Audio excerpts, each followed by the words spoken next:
Here's a back bay, and what I want to talk about is usually when we got in the morning or we got an incoming tide, those birds that are feeding there, they're found about 600 yards from the mouth of this gut that leads to the back bay.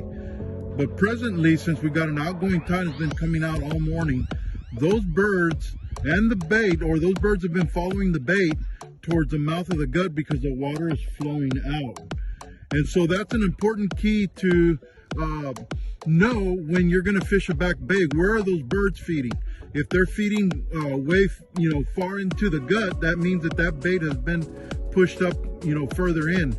But in this instance, this bait is already being fleshed out by the outgoing tide. So keep in mind the birds. Here's the very next day, actually the next morning. Yesterday was in the afternoon. And you can see where I pointed out the birds were a lot closer yesterday, but now since we have a higher tide, them birds are way over there. You can see them pretty far out. Yesterday, now they were up close here to the mouth. And so that's very important when you're trying to locate the bait. The birds will locate the bait, and where the bait is, that's where those fish are going to be. So that means we're going to have to walk a little further in this back bay this morning.